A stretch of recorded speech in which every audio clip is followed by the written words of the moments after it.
Cameras flashed as Dr. Jamal Washington, billionaire tech CEO, stepped off the private jet. Hours earlier, flight attendants had refused him his pre-ordered meal while serving white passengers. Now, standing beside him, the entire airline crew faced the unemployment line, but that wasn't his victory at all. Before we dive into this shocking story of discrimination at 30,000 feet, drop a comment telling me where you're watching from. Hit that like button and subscribe if you've ever experienced unfair treatment while traveling. Let's explore how one denied meal changed an entire industry. The morning sun cast long shadows across the Chicago skyline as Dr. Jamal Washington reviewed the quarterly projections for QuantumSphere, the tech empire he had built from nothing but determination and brilliant innovation. At 45, Jamal had become accustomed to the weight of responsibility that came with being one of the few black CEOs in Silicon Valley.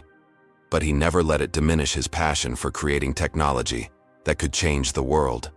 Born to a single mother in South Chicago, Jamal had defied every statistic and stereotype. His mother, a night shift nurse, had sacrificed everything to nurture his early aptitude for mathematics and computer science.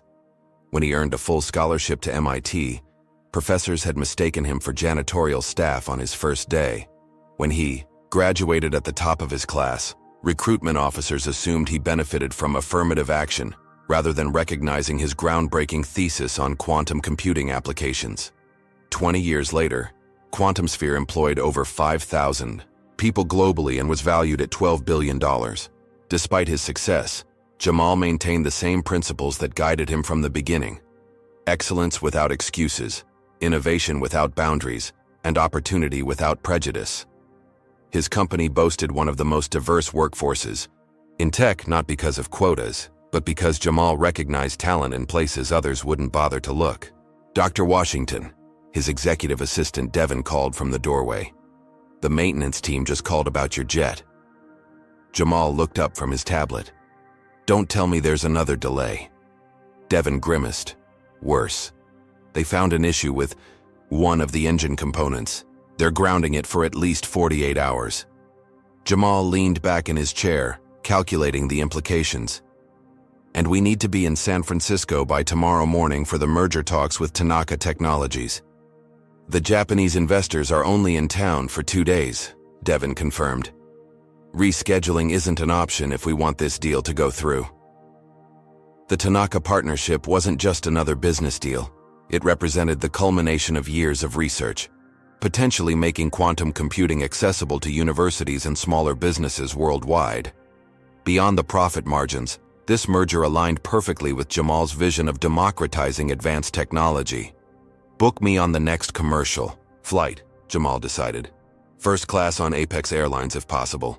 They have the most direct route to SFO." Devin nodded, already typing on his tablet. "Any special requests for the flight?" "The usual meal arrangement. My doctor still has me on that specialized diet for my hypertension and blood sugar." Jamal had been managing these health conditions quietly for years, careful not to show any weakness in an industry that already scrutinized his every move more closely than his white counterparts. Within the hour, Devin confirmed the booking on Apex Airlines' premium first-class service, complete with the special meal request properly documented in the reservation. The flight would depart at 4 in the afternoon, giving Jamal just enough time to review the merger documents and prepare his presentation. As he packed his briefcase with the confidential prospectus, Jamal ran through his mental checklist for the meeting. The Tanaka team was conservative and traditional, valuing personal relationships as much as technical specifications. Arriving, refreshed and prepared, would be crucial for establishing the right impression. "Cars waiting downstairs whenever you're ready," Devin announced. "I've sent all the flight details to your phone, and your hotel is confirmed for 3 nights. Jamal nodded, slipping his laptop into its case. "What would I do without you, Devin?" "Probably miss half your meetings and forget to eat." Devin smiled. "Good luck tomorrow. The entire research division is buzzing about this merger." As the town car pulled away from the QuantumSphere headquarters, Jamal gazed at the gleaming glass tower that housed his life's work. From a small garage, startup to this, sometimes he still couldn't believe his own journey. Tomorrow's meeting could take everything to the next level, opening doors for innovations that could revolutionize medicine, climate science, and artificial intelligence. The driver navigated smoothly through Chicago traffic toward O'Hare International Airport. Jamal used the time to send a few final emails and check the latest market reports. Everything was aligning perfectly for tomorrow's presentation. All he needed now was a smooth flight to San Francisco and a good night's rest. Little did he know that his carefully planned journey was about to become a national headline for reasons that had nothing to do with quantum computing or billion-dollar mergers. O'Hare International Airport hummed with the controlled chaos typical of a Tuesday afternoon. Jamal opted for comfort over appearance, wearing dark jeans, a gray hoodie, and his favorite worn leather sneakers instead of his usual tailored suit. After all, he would have plenty of time to change before tomorrow's meeting, and the 6-hour flight called for practicality. The decision to dress casually would prove consequential in ways he couldn't have anticipated. At the Apex Airlines premium check-in counter, Jamal presented his ID and confirmation number to a blonde attendant, whose smile faltered slightly as she looked up from her computer. "I'll need to see your boarding pass and ID again, sir," she said, despite having already scanned both. "Is there a problem?" Jamal asked calmly, accustomed to these extra verifications that somehow always seemed necessary when he traveled. "Just routine," she replied without meeting his eyes. "It looks like you've been selected for additional screening as well." Despite his platinum status with the airline, a result of countless business trips across the globe, Jamal found himself directed to a longer line while watching several white passengers with the same status breeze through the expedited lane. At the TSA checkpoint, the random selection process somehow selected him for a complete pat-down search and bag inspection. As the agent rummaged through his carefully packed briefcase, Jamal overheard 2 security personnel talking nearby. "Probably used someone else's credit card for that first-class ticket," one murmured to the other. "You know how they do." Jamal's jaw tightened, but he remained silent. 20 years as a black man in corporate America had taught him when to pick his battles. Today wasn't the day for confrontation, not with the Tanaka meeting looming. After clearing security, Jamal headed to the first-class lounge, where the receptionist eyed his casual attire with undisguised suspicion. "First-class passengers only," she stated flatly as he approached. "I am in first class," Jamal replied, presenting his boarding pass. The receptionist inspected it with exaggerated thoroughness before reluctantly allowing him entry, her expression suggesting she'd granted him a special favor rather than a service he'd paid for. Inside the lounge, Jamal found a quiet corner to review his presentation. The minutes ticked by without the customary offer of refreshments that he noticed being extended to other guests. When he approached the bar himself, the attendant seemed surprised by his drink knowledge and pronunciation of the single malt scotch he ordered. When priority boarding was announced for Apex Flight 1142 to San Francisco, Jamal gathered his belongings and headed to the gate. The gate agent checked his boarding pass twice, then directed him to stand aside as other first-class passengers boarded. "We need to verify something with your ticket," she explained vaguely. "It'll just take a moment." That moment stretched until nearly all priority passengers had boarded. Only after Jamal calmly but firmly inquired about the delay was he finally permitted to proceed down the jetway. Aboard the Boeing 787, flight attendant Cassandra Thompson immediately intercepted him at the entrance to the first-class cabin. "I think you might be in the wrong section," she suggested with a tight smile. "Economy boarding is not for another 20 minutes. Jamal wordlessly presented his boarding pass. Cassandra's eyes widened slightly before her expression reset to professional neutrality. "Oh, well, 2A is on your right." As Jamal stowed his carry-on in the overhead compartment, another flight attendant approached. "Sir, would you mind moving to the back of first class? We have a couple traveling together who would prefer those front seats." Jamal glanced at his boarding pass. "I specifically selected this seat when booking. If the couple wanted to sit together, they could have done the same." The head flight attendant, a tall man with graying temples and a name tag reading Richard Kensington, inserted himself into the conversation. "Is there a problem here?" he asked, his tone carrying an edge of authority. "No problem," Jamal replied evenly. "I was just explaining that I'd like to keep my assigned seat." Richard's gaze traveled from Jamal's hoodie to his sneakers, a quick but unmistakable assessment. "We try to accommodate all our premium passengers' requests. Perhaps another seat would be more suitable." The implication hung in the air. More suitable for whom? "I'm comfortable right here, thank you," Jamal responded, his voice pleasant but firm as he took his seat. He noticed several white passengers watching the exchange with varying expressions: discomfort, indifference, and in a few cases, the knowing glance of recognition.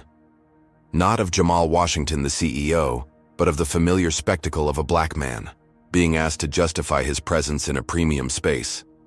As boarding continued, Jamal discreetly took out his phone and opened his notes app, documenting the interactions with timestamps and names. Years of experiencing subtle discrimination had taught him the value of contemporaneous records. A middle-aged white man in an expensive suit took the seat beside him, briefly nodding before immersing himself in his laptop. The man's boarding had been seamless, his presence in first class apparently requiring no explanation or verification. From his window seat, Jamal watched the ground crew loading luggage and catering supplies. Somewhere in the cargo hold was the special meal he had requested, a low-sodium, diabetic-friendly option that would help him maintain his energy levels for tomorrow's crucial meeting. As the final passengers boarded and the cabin doors closed, Jamal settled in for what he hoped would be an uneventful flight to San Francisco. The merger documents awaited his review, and he needed to arrive focused and prepared. Instead, the next 6 hours would become a masterclass in the persistence of prejudice, even at 30,000 feet. The Apex Airlines Boeing 787 climbed smoothly through the cloud layer, leaving Chicago's sprawling cityscape behind. As the seatbelt sign dinged off, the first-class cabin came alive with activity. Flight attendants emerged from the galley with warm towels and welcoming smiles for most passengers. When Richard Kensington reached Jamal's row, the warm towel service became perfunctory, the customary greeting conspicuously absent. The contrast was subtle but unmistakable. "Drink service will begin shortly," Richard announced to the cabin, his voice professional and pleasant. True to his word, Cassandra appeared moments later with a silver tray of champagne flutes. She worked her way methodically through the cabin, offering beverages with practiced charm to each passenger, until she reached Jamal.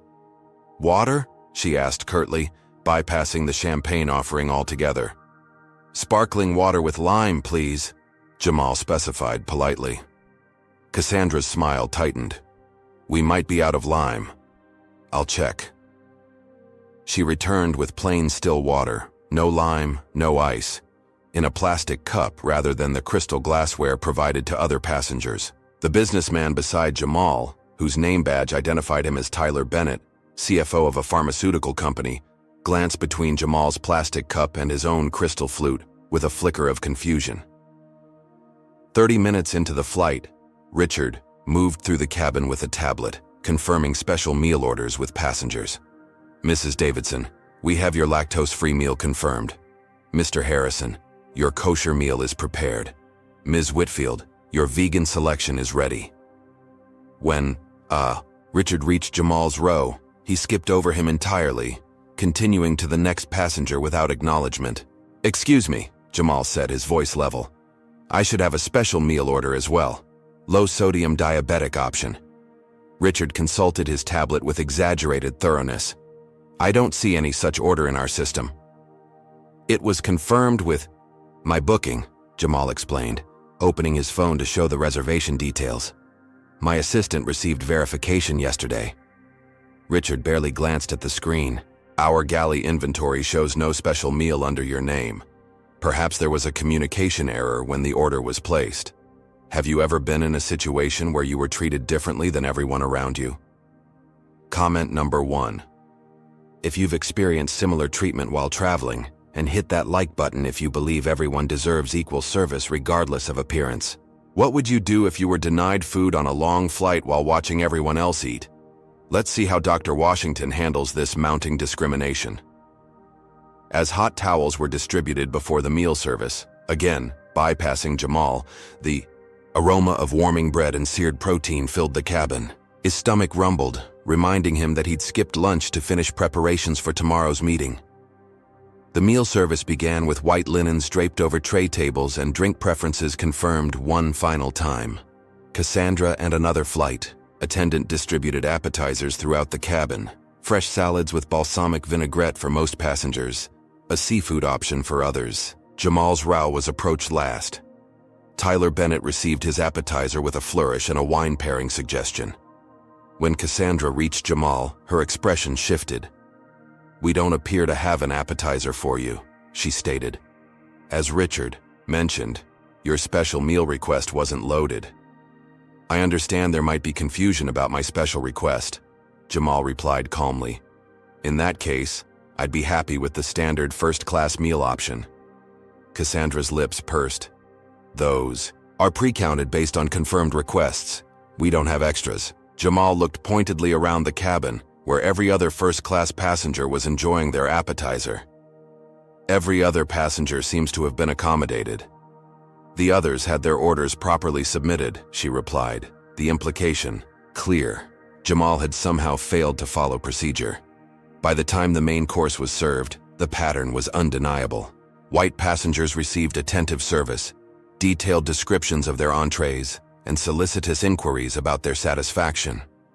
When the service cart finally reached Jamal, Cassandra briskly informed him that they had, unfortunately, run out of all main course options.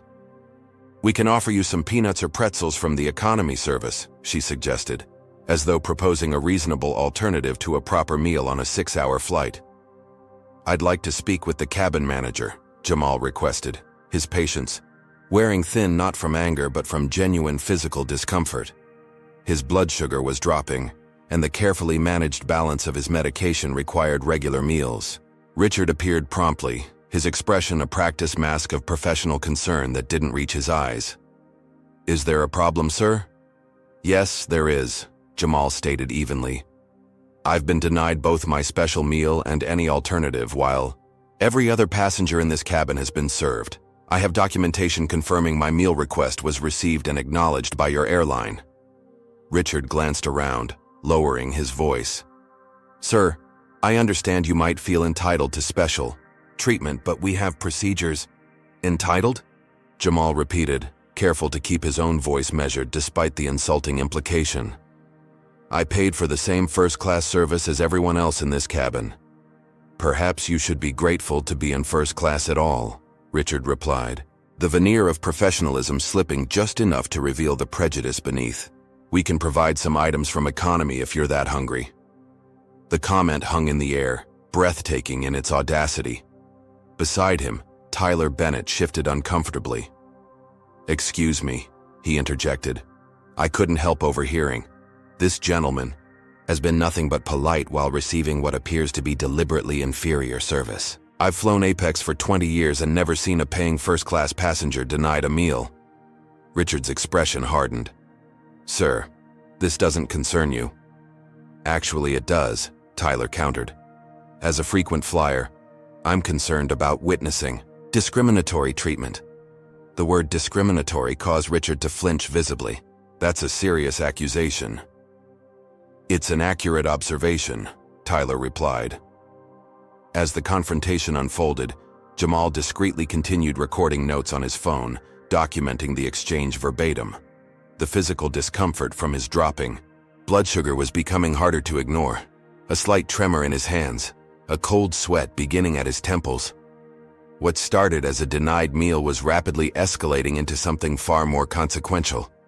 For Jamal, it was merely the latest chapter in a lifetime of similar experiences. For Apex Airlines, though they didn't yet realize it, it was about to become a defining moment in their corporate history. "I'll give you one more opportunity to provide the meal I paid for," Jamal stated calmly. "After that, we'll need to discuss appropriate compensation and formal documentation of this incident." Richard's posture stiffened. "Are you threatening me, sir?" "I'm informing you of the next steps in addressing a service failure," Jamal clarified. "Now, about that meal?" The power dynamic was shifting, though neither Richard nor Cassandra seemed to recognize the ground moving beneath their feet. Their expressions betrayed only annoyance at having to deal with a difficult passenger. Not understanding that their actions were setting in motion consequences that would extend far beyond this flight. As the meal service concluded for other passengers, Jamal sat with an empty tray table, his hunger now a physical pain that threatened to undermine the focus he needed for tomorrow's meeting. But something else was growing alongside his discomfort, a quiet, implacable resolve. This wouldn't be another incident to silently endure. This time, there would be accountability. Do you think the flight crew realizes who they're mistreating? Comment number 2. If you believe they've made a massive mistake, they'll soon regret. Are you wondering what happens next when the truth about Dr. Washington's identity starts to emerge? The confrontation is just beginning. Cruising at 37,000 feet somewhere over Nebraska, Apex Airlines Flight 1142 maintained a smooth trajectory westward. Inside the first-class cabin, however, tensions were rising with each passing minute. 3 hours into the 6-hour journey, Jamal Washington's physical discomfort had progressed from annoying to concerning. The careful balance of medication for his hypertension and blood sugar required regular nutrition, a medical necessity rather than a mere preference. The slight tremor in his hands had worsened, and a dull headache pulsed behind his eyes. After carefully considering his options, Jamal pressed the call button above his seat. The light illuminated, but 5 minutes passed without response. He pressed it again. 10 minutes later, Cassandra Thompson finally appeared, her expression making clear that the summons was an unwelcome interruption. "Yes?" she asked, the single word carrying a weight of impatience. "I need to speak with the purser or lead flight. Attendant, please," Jamal requested, his voice steady despite his increasing discomfort. "Richard is busy with other passengers," Cassandra replied. "I can take a message." "This is a matter that requires his direct attention," Jamal insisted. "It concerns passenger safety and well-being." The mention of safety, a magic word in aviation, forced Cassandra's hand. With visible reluctance, she disappeared toward the galley. Minutes later, Richard Kensington approached, accompanied by a broad-shouldered man in a dark suit, the air marshal assigned to the flight, though he wore no identifying badge. "This is Benjamin Harris, our onboard security officer," Richard introduced him, his tone carrying an unmistakable implication. "You mentioned a safety concern?" Jamal understood the tactic immediately. By bringing security, Richard was attempting to reframe Jamal's legitimate complaint as a disruption requiring containment. "My concern," Jamal began calmly, "is that I have been systematically denied the same service provided to every other passenger in this cabin, including the meal I specifically ordered and confirmed. This is causing me physical distress due to my medical condition, which requires regular nutrition." Benjamin shifted uncomfortably, clearly uncertain why he had been summoned for what appeared to be a service complaint rather than a security threat. "Sir, we've already explained that your special meal wasn't loaded," Richard stated, his tone suggesting the matter was closed. "If you continue to disrupt the flight with these accusations—" "What accusations?" Tyler Bennett interjected from the adjacent seat. "I've witnessed everything he's describing. This gentleman has been nothing but patient while receiving objectively inferior service." Richard's expression tightened. "Mr. Bennett, with all due respect," "With all due respect," Tyler countered. "I'm a diamond-level member with over 2 million miles on Apex, and I've never seen service this blatantly discriminatory. He's not being disruptive. He's requesting the basic service included in his ticket price." Other passengers were now openly watching the exchange. An older woman across the aisle removed her reading glasses, her gaze shifting between the flight attendants and Jamal with growing concern. Benjamin, the security officer, seemed increasingly uncomfortable with his role in the situation. "Perhaps we should continue this discussion in the galley," he suggested. "I'm quite comfortable having it right here," Jamal replied. "Transparency serves everyone's interests." Richard and Cassandra exchanged glances, recognizing the tactical error they'd made by confronting Jamal publicly. With a curt nod, Richard signaled Cassandra and Benjamin to follow him. The three huddled in the galley, occasionally glancing toward Jamal while engaged in intense discussion. During their absence, Tyler turned to Jamal. "I'm sorry you're experiencing this," he said quietly. "It's inexcusable." Unfortunately, it's not uncommon, Jamal replied, though usually not quite this blatant. Can I ask what you do? Tyler inquired. I'm in pharmaceuticals myself. Technology, Jamal answered simply, not yet ready to reveal his full identity. Years of experience had taught him that when documenting discrimination, it was sometimes advantageous to let events unfold naturally before disclosing his position. After several minutes, Cassandra returned alone, her demeanor noticeably altered. The hostility remained, but now it was layered with something else, calculation. Sir, she began with artificial brightness, we've been checking and it seems there might have been a mix-up with the meals. I believe we may have located your special order after all. Jamal raised an eyebrow. That's quite a coincidence. These things happen, Cassandra replied with a tight smile. However, since it's been in storage for several hours now, it doesn't look very appetizing. I wouldn't recommend it. I'd like to see it, please, Jamal requested. Cassandra's smile faltered. I really don't think... The meal, please, Jamal repeated firmly. With obvious reluctance, Cassandra retreated to the galley, returning moments later with a covered tray.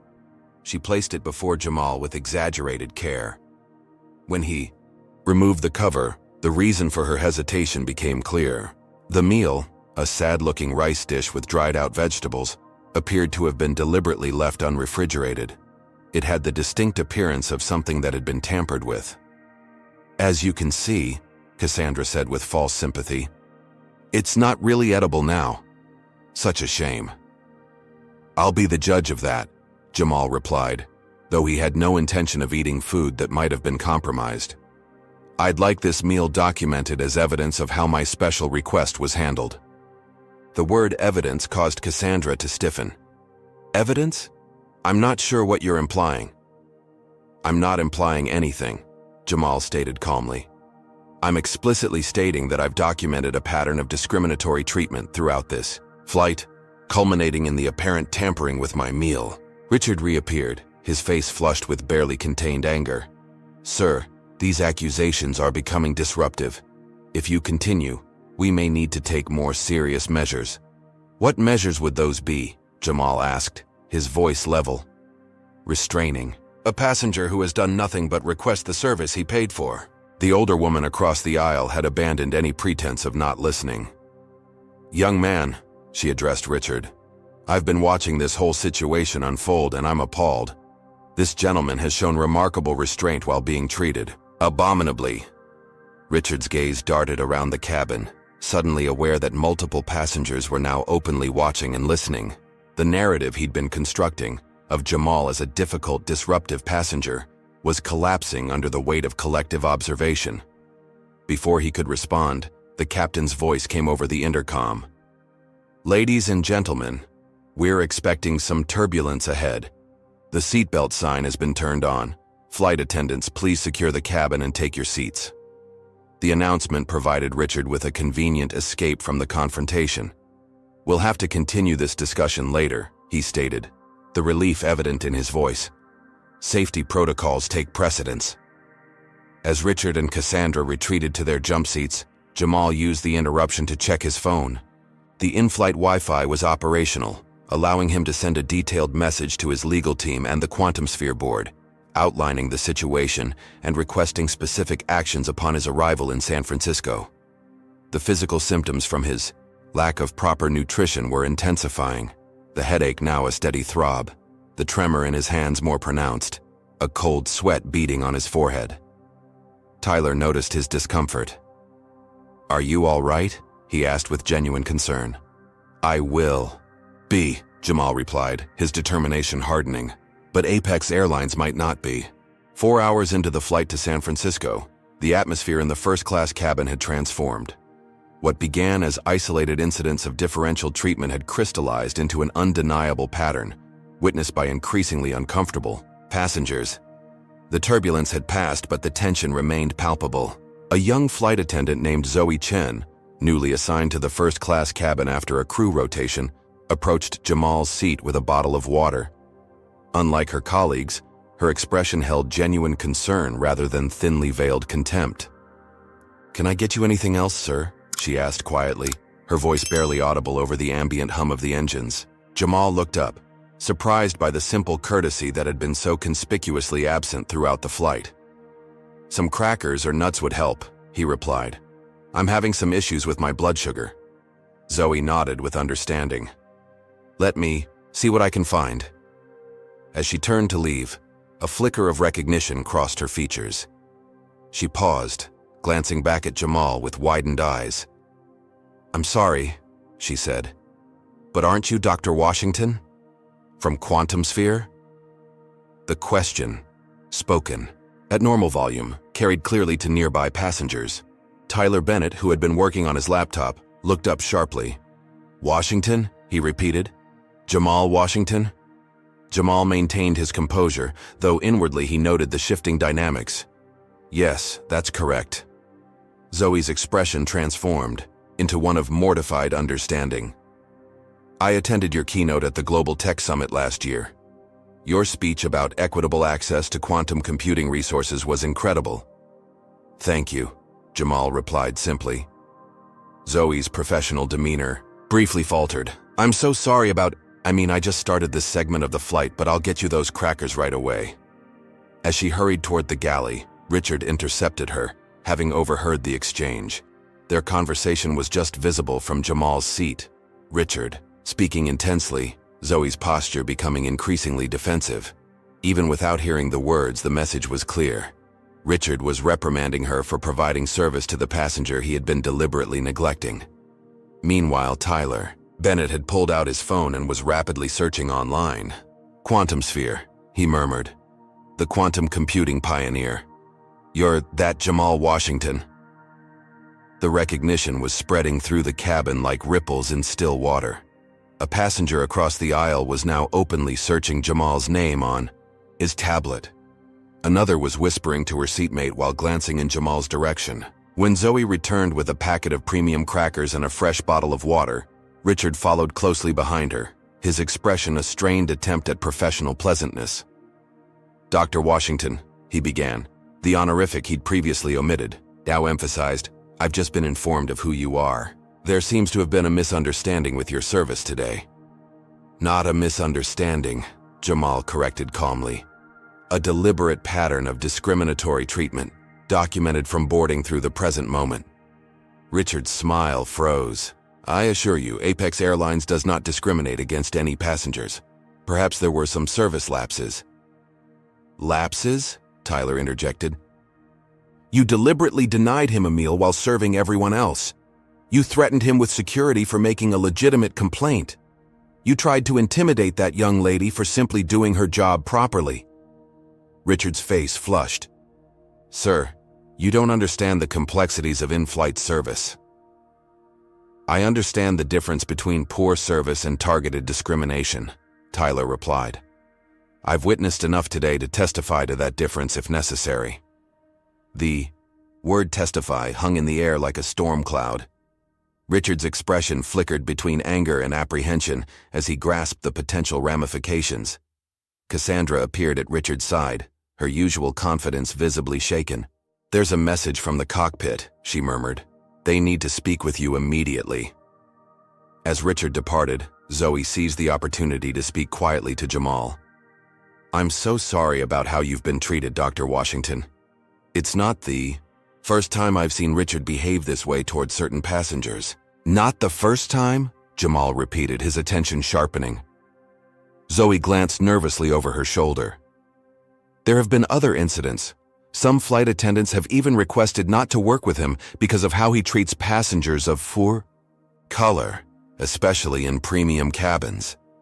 This information, suggesting a pattern rather than an isolated incident, was significant. Jamal made a mental note to include it in his documentation.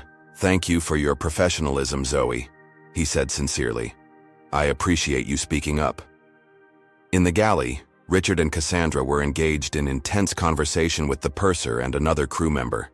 Their agitated gestures and furtive glances toward Jamal suggested the realization of their predicament was beginning to dawn. Throughout the cabin, passengers were now openly researching Jamal Washington on their devices. The truth about who they had been witnessing being mistreated was spreading rapidly. Not just a first-class passenger, but the founder and CEO of one of the most innovative technology companies in the world, a billionaire philanthropist, and an influential voice in Silicon Valley.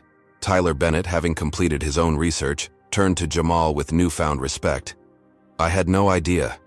Your work in quantum healthcare applications is revolutionary. My company has been following your research closely." "Thank you," Jamal replied, maintaining his focus on the documentation he was compiling. His physical discomfort remained, but the crackers and water had taken the edge off the most acute symptoms. Richard returned from the galley, his demeanor dramatically transformed. The contempt had been replaced by poorly concealed panic. "Dr. Washington," he began with exaggerated deference, "I want to personally apologize for any miscommunication earlier. We've located a suitable meal for you, and I'd like to offer you a complimentary beverage of your choice." "The time for that was 3 hours ago," Jamal replied evenly. "At this point, I'm more interested in documenting the complete sequence of events since boarding." Richard's smile faltered. "I'm sure there's no need for formal documentation. Apex Airlines values your business, and we'd be happy to offer you compensation in the form of travel vouchers." "I don't need vouchers," Jamal stated. "What I need is accountability." The word landed like a stone. Richard's professional veneer cracked further, revealing the fear beneath. "Perhaps we could discuss this privately?" "I think we've established that transparency serves everyone's interests," Jamal replied. From the cockpit, a new message was relayed to the crew. The aircraft's satellite communication system had received an urgent directive from Apex Airlines headquarters. The airline's executive team had somehow become aware of the situation unfolding on Flight 1142, likely through social media posts from passengers who had recognized Jamal and witnessed his treatment. As Richard was called away again, Zoe approached with a properly prepared meal tray. "I found this in the crew meals," she explained. "It's not exactly your special order, but it's low in sodium and should help with your blood sugar." "Thank you, Zoe," Jamal said, genuinely appreciative of her initiative. "I should warn you," she added in a lowered voice. "Richard and Cassandra are filling out incident reports claiming you were being disruptive. I heard them discussing how to justify their actions." This attempted narrative revision didn't surprise Jamal. It was a familiar tactic: reframe the victim as the aggressor, transform legitimate complaints into disruptive behavior. "Let them try," he replied calmly. "The truth has too many witnesses now." As he finally ate a proper meal, nearly 5 hours into a 6-hour flight, Jamal continued documenting every interaction, every statement, every witness.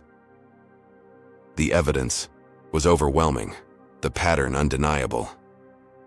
With each passing minute, the power dynamic aboard Flight 1142 continued its dramatic reversal. What began as 2 flight attendants exercising their perceived authority over a passenger they deemed unworthy of first-class service had transformed into a potential corporate crisis for Apex Airlines. And they were still an hour from landing. 5 hours into the 6-hour journey to San Francisco, the Boeing 787 began its gradual descent from cruising altitude.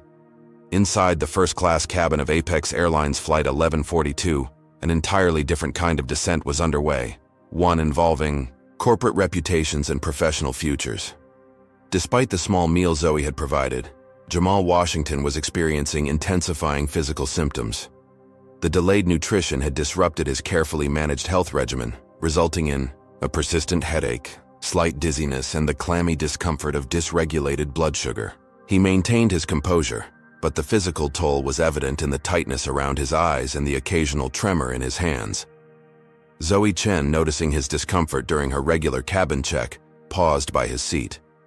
"Dr. Washington, you're looking quite pale. Is there anything else I can get you?" "Some juice might help," Jamal replied quietly. "Something with natural sugar." Zoe nodded and hurried toward the economy cabin, returning minutes later with a small bottle of orange juice that she discreetly placed on his tray table. "Thank you," Jamal said, genuinely appreciative of her concern. "I had to get this from economy," Zoe explained in a lowered voice. "Richard is monitoring everything coming out of the first-class galley now." Before Jamal could respond, Richard Kensington appeared at Zoe's shoulder, his expression thunderous. "Flight attendant Chen," he said, his tone clipped. "You're needed in the rear cabin now." Zoe hesitated, glancing between Richard and Jamal with obvious concern. "That's an order," Richard added, the threat in his voice barely concealed. "Timanki." Zoe reluctantly departed. Richard turned to Jamal with a strained attempt at professional courtesy. "Dr. Washington, I want to assure you that we're taking your concerns very seriously. Apex Airlines prides itself on exceptional service for all our premium passengers." "All of them?" Jamal asked pointedly. Richard's smile tightened. "Absolutely all of them. In fact, our CEO Patricia Winters has been notified of your presence on this flight and sends her personal regards. We'd like to offer you complimentary, first-class travel for your next 3 trips as a gesture of goodwill." The abrupt pivot from hostility to appeasement was as transparent as it was insincere. The mention of the CEO suggested panic had reached the executive level, likely through social media, where passengers had begun posting about the incident. Have you ever witnessed someone desperately backpedaling after realizing they've made a terrible mistake? Comment number 1 if you think Apex Airlines' attempts to make amends are too little, too late.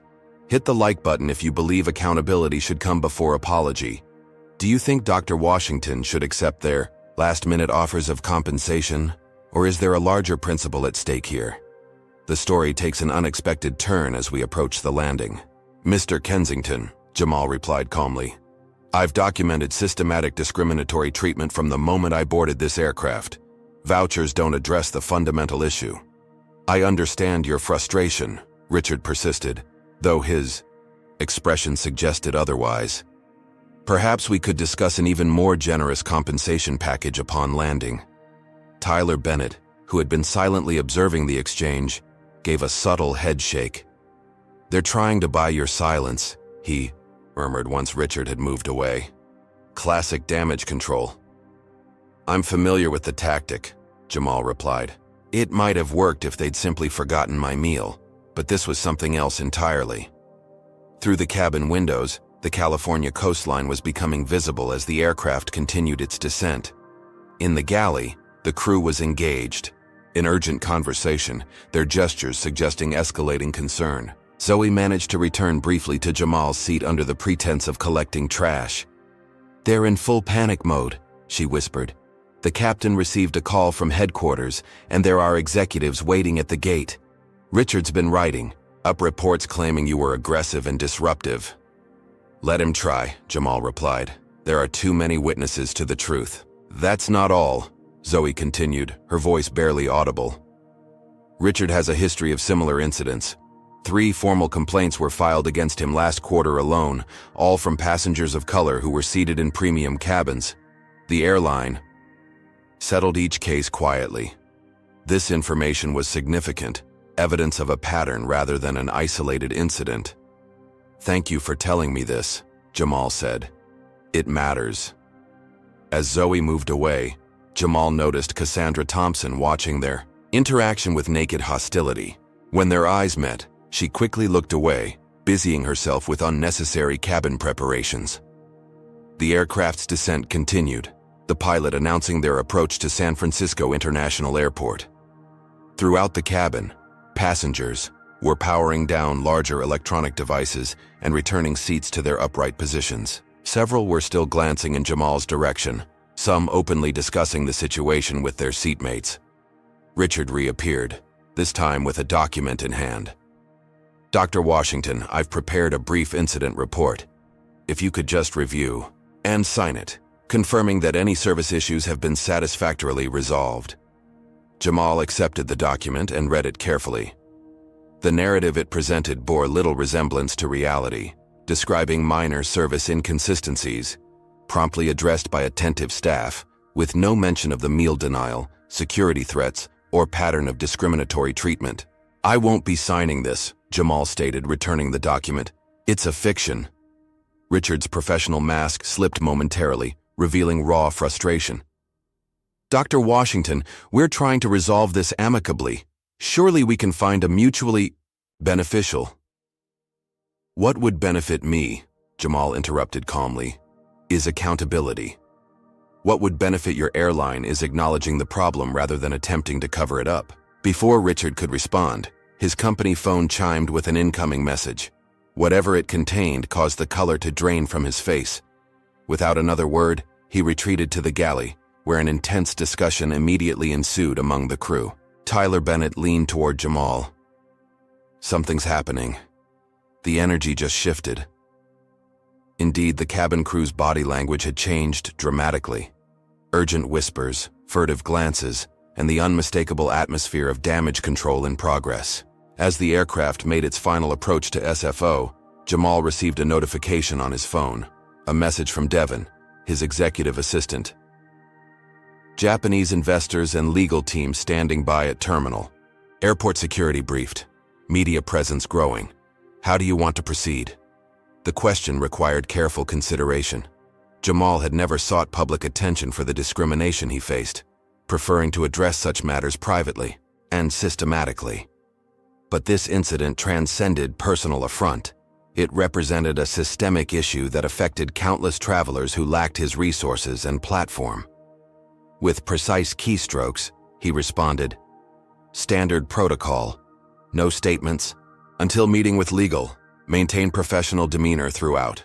The aircraft touched down smoothly on the SFO runway, taxiing toward the terminal with the practiced precision of everyday routine. But for everyone aboard Flight 1142, particularly its crew, nothing about this arrival would be routine. As the seatbelt sign was switched off and passengers began gathering their belongings, an announcement came over the intercom, not from the usual flight attendant, but from the captain himself. "Ladies and gentlemen, this is Captain Reynolds speaking. We have a special procedure for deplaning today. All passengers are asked to remain seated until further instructions. Thank you for your cooperation." The unusual request prompted murmurs throughout the cabin.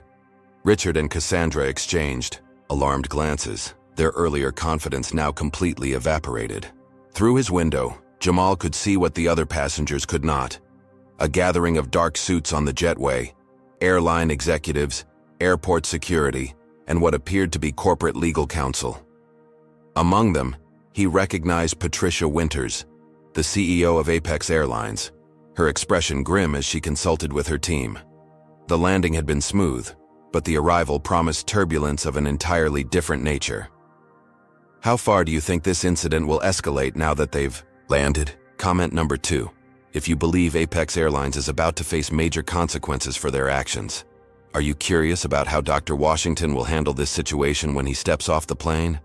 The confrontation is about to reach its climax. The Apex Airlines Boeing 787 sat at Gate C-12 of San Francisco International Airport, its engines powering down while inside. An unusual silence had descended upon the first-class cabin. Captain Reynolds' instruction for passengers to remain seated had created a palpable tension, broken only by the occasional ping of cell phones as people messaged loved ones about the mysterious delay. Through his window, Jamal Washington observed the growing assembly on the jetway. Apex Airlines executives in dark suits, airport security personnel, and several individuals whose bearings suggested legal representation. The airline was mobilizing its crisis management team, a response that confirmed the severity with which they now viewed the situation. Richard Kensington moved through the cabin with forced composure, though his rapid breathing and perspiration betrayed his anxiety. When he reached Jamal's row, his attempt at professional courtesy had an almost desperate quality. "Dr. Washington," he began, his voice carefully modulated. "Airline management has requested that you remain on board briefly after other passengers deplane. They'd like to speak with you privately." Jamal considered the request, immediately recognizing the strategy. A private conversation away from witnesses would allow the airline to control the narrative and potentially pressure him into a quiet settlement. "I'll be deplaning with the other passengers," he replied calmly. "Any discussions can take place in the terminal." Richard's smile tightened.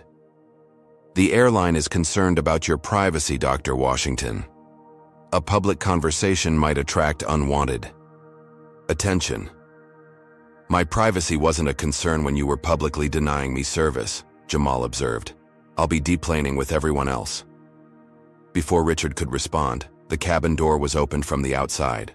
Patricia Winters herself stepped aboard, her tailored suit and commanding presence immediately drawing all eyes. As the CEO of Apex Airlines, her personal intervention signaled the corporate recognition of a potential catastrophe. "Ladies and gentlemen," she addressed the cabin, her voice carrying the practiced authority of executive leadership. "I apologize for the brief delay in deplaning. We're experiencing some logistical issues with the jetway. Normal deplaning will begin momentarily. Thank you for your patience." It was a transparent excuse, but it provided cover for her real purpose. With practiced efficiency, she made her way directly to Jamal's seat, extending her hand. "Dr. Washington, I'm Patricia Winters, CEO of Apex Airlines. I'd like to personally apologize for any service issues you experienced today." Jamal accepted the handshake with professional courtesy. "Ms. Winters, I appreciate your concern, though I'm curious about the timing. The service issues, as you call them, began 5 hours ago." Patricia's expression remained carefully neutral. "I was only recently made aware of the situation. I'd like to invite you to our executive lounge to discuss appropriate remediation." "I have a meeting with investors, awaiting my arrival," Jamal replied. "Any discussions will need to take place as I proceed to my destination." A flash of frustration crossed Patricia's features before her professional mask resettled. "Of course. Perhaps we could walk together? I assure you, Apex Airlines takes customer service extremely seriously." "So I've been told repeatedly today," Jamal noted, though the evidence suggests otherwise. The cabin door reopened, and a flight attendant announced that deplaning could now begin. As first-class passengers rose to retrieve their belongings, many openly watched the interaction between Jamal and the CEO, some even recording discreetly on their phones. Tyler Bennett gathered his briefcase, turning to Jamal before departing. "Dr. Washington, it was an education sharing this flight with you. If you need a witness statement regarding today's events, please have your office contact me." He handed Jamal his business card with a firm nod. As passengers filed toward the exit, Richard and Cassandra positioned themselves near the door, their expressions a study in controlled panic. When Zoe Chen passed by, Richard grabbed her arm, whispering something that caused her face to pale. Jamal noted the interaction with concern. When it was his turn to deplane, Patricia Winters fell into step beside him. "We've arranged for a private exit to avoid any inconvenience," she explained, gesturing toward a service door where security personnel waited. "I'll be using the main terminal exit," Jamal stated firmly, "the same one used by every other passenger." Patricia's professional smile faltered slightly. "Dr. Washington, there's significant media presence in the terminal. We're concerned about potential misrepresentations of today's events." "Transparency doesn't allow for misrepresentation," Jamal replied as he continued walking toward the main exit. As they emerged from the jetway into the terminal, the situation became immediately clear. A small crowd had gathered, members of Jamal's executive team, the Japanese investors from Tanaka Technologies, airport security, and indeed, several journalists with cameras. Devon, Jamal's executive assistant, approached immediately. "Dr. Washington, are you all right? We've been receiving concerning reports from passengers." Before Jamal could respond, Patricia Winters interjected. "There was an unfortunate service lapse on today's flight. Apex Airlines is working directly with Dr. Washington to address it appropriately." "A service lapse?" echoed a voice from the crowd. Tyler Bennett, who had paused rather than continuing to his connection. "Is that what you call systematically denying service to a black passenger while providing it to everyone else?" The blunt characterization caused a ripple through the assembled onlookers. A journalist raised her phone, recording the exchange. Patricia's expression hardened. "Sir, you're mischaracterizing a complex situation." "I witnessed every moment of it," Tyler interrupted. "There was nothing complex about it. It was textbook discrimination, and when the crew realized who they were discriminating against, they panicked and tried to cover it up." Other passengers had stopped now, several nodding in agreement with Tyler's assessment. One woman stepped forward, the older passenger who had been seated across from Jamal. "I saw it too," she stated firmly. "It was appalling. They denied him food while serving everyone else, then threatened him when he politely asked for what he'd paid for." The narrative was slipping irretrievably from Apex Airlines' control. Patricia Winters attempted to regain command of the situation, signaling to her public relations director, who quickly approached. "Dr. Washington," Patricia said, her voice lowered. "I'd like to offer our most sincere apologies along with appropriate compensation. Perhaps we could discuss the terms privately." "This isn't about compensation, Ms. Winters," Jamal replied evenly. "It's about accountability and systemic change." The terminal doors opened again, and Zoe Chen emerged, her expression a mixture of distress and determination. She approached Jamal directly, ignoring the warning glances from Richard and Cassandra, who hovered nearby. "Dr. Washington," she said, her voice slightly tremulous but clear. "I've just been informed that my employment with Apex Airlines has been terminated, effective immediately. They're claiming I violated service protocols." Jamal's expression darkened. "For bringing me juice when I was experiencing medical symptoms?" "For interfering with the handling of a difficult passenger," Zoe clarified, the quotation marks evident in her tone. "The retaliation was as predictable as it was unethical. Punish the whistleblower, intimidate potential witnesses, control the narrative through fear. It was a strategy Jamal had observed throughout his career, though rarely executed so clumsily. "Ms. Chen," he said, loud enough for the gathering crowd to hear. "I'd like you to meet Devin Parker, my executive assistant.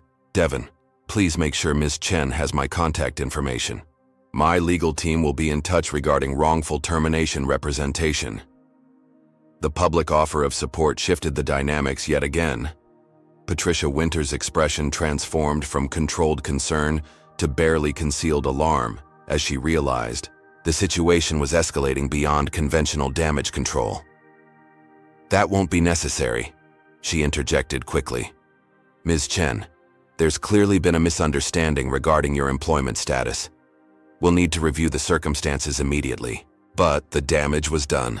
The assembled journalists were capturing every word, every reaction. The story was no longer just about discrimination against a passenger. It now included corporate retaliation against an employee who had tried to do the right thing. As security personnel attempted to create space in the increasingly crowded terminal, a distinguished Japanese businessman approached, bowing respectfully to Jamal. "Dr. Washington," he greeted formally. "I am Hiroshi Tanaka. My team and I have been waiting for your arrival. Is everything all right?" The presence of the Japanese investors, the very reason for Jamal's trip to San Francisco, added yet another dimension to the unfolding drama. Hiroshi Tanaka's questioning gaze moved from Jamal to the airline executives, his expression revealing his assessment of the situation. Patricia Winters attempted damage control once more. "Mr. Tanaka, I apologize for any delay in Dr. Washington's arrival. We at Apex Airlines pride ourselves on denying service based on appearance," Tyler Bennett interjected. "On threatening passengers who request the meals they paid for? On firing employees who try to help them?" The blunt interruption caused several people to gasp, while others nodded in agreement. Airport security officers exchanged uncertain glances, clearly unsure how to manage the escalating situation. Jamal maintained his composure throughout, observing the rapidly deteriorating position of Apex Airlines with the calculated awareness of a chess master watching an opponent's inevitable defeat. He had not orchestrated this public exposure, had, in fact, initially sought only to document the discrimination privately, but now that events had unfolded in this manner, he recognized the potential for meaningful impact beyond his individual experience. With deliberate calmness, he addressed the assembled group. "I appreciate everyone's concern. At this point, I need to proceed to my scheduled meeting with Mr. Tanaka and his team. My legal representatives will be addressing today's incidents through appropriate channels." As he prepared to depart with the Japanese delegation, Richard Kensington made one final desperate attempt to salvage the situation. "Dr. Washington," he called, his voice strained. "On behalf of the flight crew, I want to express our deepest regrets for any misunderstanding." "There was no misunderstanding, Mr. Kensington," Jamal replied, his voice firm but controlled. "There was deliberate discrimination, followed by attempted intimidation, followed by retaliation against an employee who showed basic human decency. Those aren't misunderstandings. Those are choices. The simple, direct assessment landed with devastating precision. Richard seemed to physically shrink under its weight, while Patricia Winter's expression confirmed she recognized the magnitude of the crisis facing her company. As Jamal departed with the Tanaka delegation and his own team, the terminal remained in turmoil. Passengers sharing their observations with journalists, airline executives huddled in urgent consultation, and airport officials attempting to restore normal operations. What had begun as routine discrimination against a passenger assumed to be unworthy of first-class service had transformed into a potential landmark case that threatened not only individual careers, but possibly the reputation of an entire airline. And the most significant developments were yet to come. By sunset, the incident aboard Apex Airlines Flight 1142 had transcended from an isolated case of discrimination to a full-blown corporate crisis. News vans lined the perimeter of Apex's regional headquarters in downtown San Francisco, while, inside, the company's executive team and crisis management specialists engaged in emergency strategy sessions. Patricia Winters paced the length of the boardroom, her earlier composure replaced by the barely contained energy of a CEO fighting for her company's survival. The preliminary damage assessment projected on the wall made for grim reading. Stock. Price down 8.4% and falling. Flying while black trending nationally, 67. Media inquiries in the past hour. Customer service flooded with cancellation requests. Multiple first-hand accounts from passengers being shared across social media. How did we miss who he was? Patricia demanded, addressing the question to no one in particular. How does Jamal Washington, one of the most successful tech CEOs in the country, get treated like this on our airline without anyone recognizing him? The airline's chief diversity officer, a recent hire who had yet to implement any substantive programs, cleared his throat. With respect, Ms. Winters, I think you're focusing on the wrong aspect of this situation. The problem isn't that we failed to recognize a VIP. The problem is that our staff discriminated against a passenger based on his appearance. Patricia's expression tightened. I'm well aware of the ethical dimensions, Thomas. I'm trying to understand how our processes failed so completely. The public relations director slid a tablet across the table. It's getting worse. Passenger videos are going viral.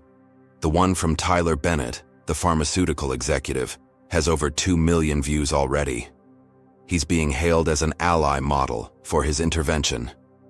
On the screen, crystal-clear footage showed Richard Kensington threatening to have Jamal restrained for requesting his meal, followed by Tyler's calm but forceful defense. The unedited clip was damning in its simplicity. No context necessary, no explanation that could mitigate what was plainly visible. Where are we with the settlement offer? Patricia asked. The general counsel winced visibly. Dr. Washington's legal team has declined our initial proposal. They're not interested in financial compensation or confidentiality agreements. They've requested a detailed plan for structural changes within Apex Airlines, including anti-bias training, transparent reporting mechanisms, and independent oversight. That's not a settlement demand, Patricia observed. That's a corporate restructuring. Exactly, the lawyer confirmed. They're not approaching this as an individual incident to be resolved, but as a systemic issue requiring comprehensive reform. Meanwhile, across the city in the penthouse suite of the Fairmont Hotel, Jamal Washington was concluding his meeting with Hiroshi Tanaka and the Japanese investment team. Despite the turbulent arrival and his still present physical discomfort, Jamal had delivered a compelling presentation on Quantum Sphere's vision for democratizing quantum computing resources globally. Dr. Washington, Hiroshi said as the formal presentation concluded, your technology is impressive. Your composure. Today was even more so. Jamal looked up from his tablet. I'm not sure I follow. Hiroshi's expression was thoughtful. In Japan, we believe character is revealed not in moments of ease but in moments of challenge. Today we witnessed your response to significant provocation. You maintained dignity and principle without descending into vengeance. This speaks well of how you might lead a global partnership. The Japanese team exchanged nods of agreement. What might have derailed the negotiations had instead provided an unexpected window into Jamal's character and leadership style. "Thank you," Jamal replied simply. The incident today was unfortunately not unusual in my experience, though perhaps more blatant than most. "This is difficult for us to understand," Hiroshi admitted. "In Japan, customer service is sacred, particularly for distinguished business travelers." "America is complicated," Jamal acknowledged. "But I believe in addressing systems rather than symptoms. The flight attendants today were expressing something deeply embedded in our society. Firing them without addressing the underlying issues solves nothing." This perspective, focusing on structural change rather than individual punishment, resonated with the Japanese investors, whose business culture emphasized long-term thinking and systemic approaches. As the meeting concluded with handshakes and tentative agreements to proceed with the merger, Devon approached with an update on the developing situation with Apex Airlines. "They've suspended Richard Kensington and Cassandra Thompson pending investigation," he reported. "The social media response is overwhelming. Wired Quantum Dignity is trending alongside Triarif flying while black." Jamal nodded, unsurprised by the public reaction. "And Zoe Chen?" "The airline is backpedaling on her termination, claiming it was a misunderstanding. They've offered her reinstatement with an apology." "Has she accepted?" "No," Devon replied. "She's speaking with our legal team now. Apparently she has documentation of similar incidents over the past year, all involving Richard Kensington and all directed at passengers of color in premium cabins." This information confirmed what Jamal had suspected: the discrimination he experienced wasn't an isolated incident, but part of a pattern that the airline had previously chosen to ignore or quietly settle. "Where are we with the media requests?" Jamal asked. "Over 300 and counting," Devon reported. "Everyone from local news to national morning shows. Our communications team is recommending a single statement rather than interviews, at least until we have a clearer picture of Apex's formal response." Jamal considered the recommendation. Throughout his career, he had generally avoided leveraging his personal experiences of discrimination for publicity. His focus had always been on creating change through excellence and example, rather than through public advocacy. This situation, however, presented a unique opportunity to address a widespread issue that affected countless travelers who lacked his resources and platform. The public nature of the incident, witnessed by multiple passengers and now millions online, made a private resolution impossible. "Draft a statement," he decided. "Focus on systemic issues rather than personal grievance. This isn't about me or even about Apex specifically. It's about patterns of discrimination that persist throughout customer service industries." As Devon departed to coordinate with the communications team, Jamal's phone lit up with a notification. Public statement had just been released by Apex Airlines. The carefully crafted corporate language announced a comprehensive review of service protocols and expressed deep concern over the reported incidents, while carefully avoiding any admission of discriminatory behavior. The statement concluded with a paragraph that caused Jamal to raise an eyebrow. "Apex Airlines has a zero-tolerance policy for discrimination of any kind. We are proud of our diverse workforce and inclusive culture. We are committed to ensuring that all passengers receive the premium service they deserve, regardless of background." The gap between this public commitment and Jamal's actual experience was so vast as to be almost darkly comical. More telling was the absence of any specific corrective actions or accountability measures, just vague assurances designed to manage public perception rather than address underlying issues. Across social media platforms, the corporate statement was being dissected and criticized for its emptiness. Competitors were seizing the opportunity, with Delta and United both releasing pointed statements about their own anti-discrimination training programs and diversity initiatives. By evening, what had begun as a denied meal on a single flight had escalated into a national conversation about race, privilege, and corporate responsibility. News segments featured interviews with other Black executives who shared similar experiences of being questioned or challenged in first-class cabins, business lounges, and other exclusive spaces.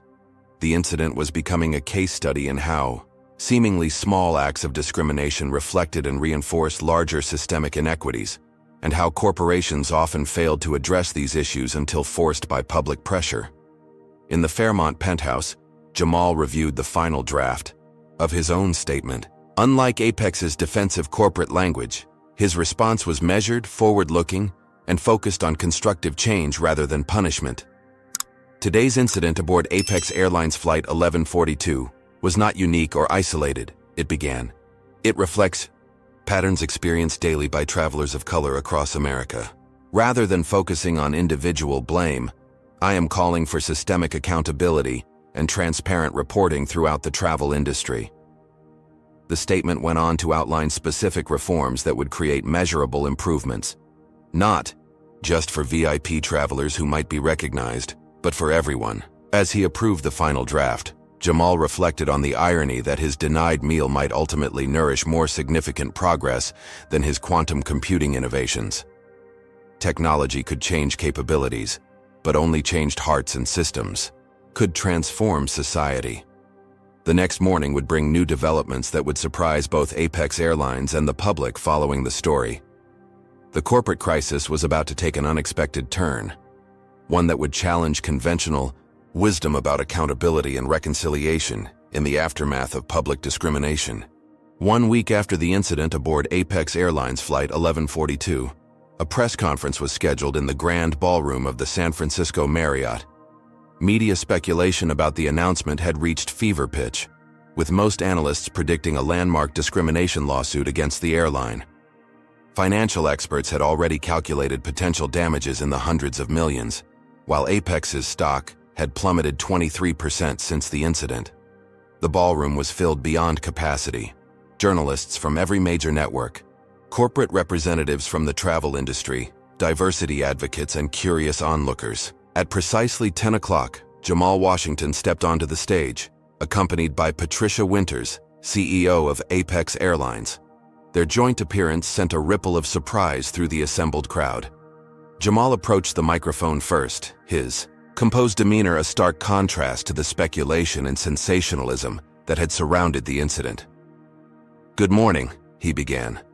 "Over the past week, millions of you have watched, read about, or discussed what happened to me on an Apex Airlines flight. Many have expressed outrage on my behalf. Others have shared similar experiences. Today I want to redirect that energy towards something constructive." He paused, scanning the room of expectant faces. "I could destroy Apex Airlines today. A lawsuit of this magnitude, with this much evidence and public support, would likely result in crippling financial penalties. But what would that accomplish? One company punished, headlines for a few days, and then we all move on until the next incident." The room had fallen completely silent, every person present sensing that they were witnessing something unexpected. "Instead," Jamal continued, "I'm announcing a different approach. Quantum Sphere and Apex Airlines are launching a partnership, the Dignity in Service Initiative. Rather than litigation, we're creating transformation." Patricia Winters stepped forward to join him at the microphone, her expression revealing both relief and determination. "What happened on Flight 1142 was inexcusable," she acknowledged directly. The first time the airline had admitted wrongdoing without qualification. It revealed failures not just in individual behavior, but in our corporate culture and systems. Rather than defending the indefensible, we're committing to fundamental change. The details of the initiative unfolded over the next 30 minutes. Quantum Sphere would develop comprehensive anti-bias training using virtual reality technology that allowed employees to experience subtle and overt discrimination from the recipient's perspective. Apex would implement the program company-wide, with mandatory participation from executives to frontline staff. More significantly, the airline committed to transparent quarterly reporting of customer service disparities, independent oversight from civil rights organizations, and structural changes to promotion and accountability systems. But transformation isn't just about policies, Jamal emphasized. It's about people. At his gesture, Zoe Chen walked onto the stage. The young flight attendant who had lost her job for showing basic humanity had become an unexpected symbol of moral courage in a difficult situation. Ms. Chen will be leading the implementation as our new Director of Service Equity, Jamal announced. Her first-hand understanding of frontline challenges will be invaluable in creating practical, effective reforms. The announcement drew spontaneous applause. Zoe stepped forward, her expression a mixture of determination and hope.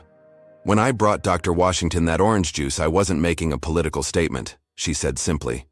"I was just doing what any decent person should do. That's all this initiative is really about, ensuring that decency isn't optional in customer service." As the formal presentation concluded and the question period began, the tone in the room had shifted noticeably. What many had expected to be an announcement of corporate punishment had instead become a blueprint for corporate transformation. When asked about Richard Kensington and Cassandra Thompson, the flight attendants whose actions had sparked the incident, Jamal's response was characteristically measured. "They've been removed from customer-facing roles, which is appropriate. But they've also been offered the opportunity to participate in developing our training program, to help others understand the impact of biased service. Punishment might satisfy our desire for justice, but it rarely creates lasting change. Education might." The approach was unorthodox, focusing on systemic reform rather than individual retribution. It reflected Jamal's long-standing philosophy that sustainable progress required structural change, not just symbolic penalties.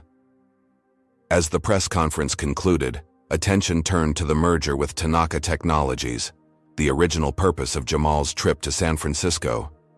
Hiroshi Tanaka himself appeared on stage to announce that the partnership would proceed, with an expanded scope that included deploying quantum computing resources to analyze patterns of service disparity across multiple industries. "What impressed us most," Hiroshi stated, "was Dr. Washington's vision in transforming a personal injustice into institutional improvement. This is the kind of leadership that builds lasting value." In the months that followed, the Dignity and Service Initiative expanded beyond Apex Airlines to include hotel chains, rental car companies, and retail establishments. What began as a denied meal became a movement, with measurable improvements in customer service equity across participating organizations. For Jamal personally, the incident had taken a toll that wasn't visible in his public appearances. The physical symptoms he experienced during the flight had required medical attention upon arrival in San Francisco. The emotional weight of yet another discriminatory experience, added to a lifetime of similar incidents, had necessitated private time for recovery and reflection. Yet the outcome had brought unexpected healing as well.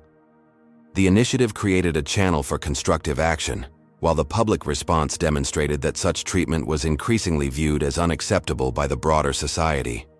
1 year later, Jamal found himself boarding another Apex Airlines flight to San Francisco. The changes were immediately apparent, from the diverse staff at the check-in counter to the training badges worn by flight attendants, indicating completion of the anti-bias program.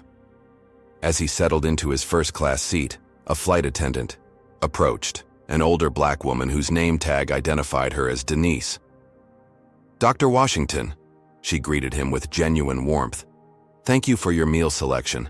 I've confirmed it's prepared exactly to your specifications." "Thank you, Denise," he replied. "I also wanted to thank you personally," she added more quietly. "I've been flying for 27 years. What you did changed things for all of us, passengers and crew. We're not perfect yet, but we're better." As the aircraft lifted into the clear blue sky, Jamal reflected on the journey, not just from Chicago to San Francisco, but from discrimination to transformation. The most powerful response to injustice wasn't always destruction. Sometimes, it was creation, building something better from the ashes of difficult experiences. The merger with Tanaka Technologies had revolutionized accessibility to quantum computing resources, making previously elite technology available to smaller universities and businesses in underserved communities. Meanwhile, the Dignity and Service Initiative had been adopted by over 30 major corporations, creating measurable improvements in equitable treatment for travelers of all backgrounds. Richard Kensington and Cassandra Thompson had taken different paths following the incident. Richard had initially resisted participation in the training program, eventually leaving the industry altogether. Cassandra, surprisingly, had embraced the opportunity for education, eventually becoming an effective advocate within the company's internal reform efforts. Her personal transformation from skepticism to understanding demonstrated that change was possible, even from unlikely sources. Tyler Bennett had remained in contact, his pharmaceutical company partnering with QuantumSphere on healthcare accessibility initiatives. What began as a chance encounter in adjacent airplane seats had evolved into a productive alliance across industries. As for Zoe Chen, her courage had propelled her from entry-level flight attendant to a respected executive leading industry-wide reforms. Her insight that decency shouldn't be optional had become something of a mantra for the initiative, appearing on training materials and corporate pledges throughout the travel industry. The Apex incident had forced America to confront an uncomfortable truth: that discrimination didn't always announce itself with explicit slurs or denied service. Sometimes it manifested in subtle differences of treatment, accumulated indignities, that individually might be dismissed as misunderstandings, but collectively revealed undeniable patterns. The change wasn't perfect or complete. True transformation rarely happened overnight. But each time a passenger of color was treated with the same courtesy automatically extended to others, each time an employee felt empowered to do the right thing without fear of retaliation, the world became slightly more aligned with its highest ideals. Jamal opened his laptop to review the latest implementation data from the initiative. The metrics showed steady improvement: fewer reported incidents, more diverse hiring at management levels, increased retention of minority employees who previously left positions due to hostile environments. Numbers told part of the story, but the human impact was equally significant. Thousands of personal testimonials had poured in from employees and customers alike, describing shifts in corporate cultures from fear and division toward inclusion and respect. As the flight attendants completed their safety demonstration, Jamal noticed something significant. He was being treated well, not because he was recognized as a VIP, nor because the crew feared repercussions, but because respectful service had become the new standard. The initiative's success wasn't measured by special treatment for the powerful, but by equal treatment for everyone. The true transformation wasn't just in policies or practices, but in perspectives. The denial of a meal had exposed deeper hungers in American society: for dignity, for fairness, for the simple acknowledgement of common humanity regardless of appearance or position. One meal denied had ultimately nourished thousands with something more sustaining than food. The demonstration that principled response to injustice could create positive change rather than merely punishing past wrongs. As the aircraft reached cruising altitude, Jamal closed his eyes briefly, allowing himself a moment of quiet satisfaction. The journey continued, both literally and metaphorically, with new challenges and opportunities ahead. But for now, it was enough to know that sometimes the highest form of success wasn't measured in personal victories, but in collective progress. This story of Dr. Jamal Washington reveals several powerful truths about confronting racism in modern America. First, discrimination often hides behind service failures rather than explicit bigotry, making it both pervasive and deniable. Second, true power comes not from retaliation, but from strategic transformation. Washington's approach of creating systemic change rather than pursuing punishment proved more effective in creating lasting impact. The narrative demonstrates how documentation and composure are essential tools when facing discrimination. By maintaining professional dignity while methodically recording every interaction, Washington transformed a personal injustice into institutional improvement. His story reminds us that the most sustainable response to racism isn't destruction, but creation, building better systems from the ashes of difficult experiences. Perhaps most importantly, this account illustrates how addressing root causes requires both accountability and education.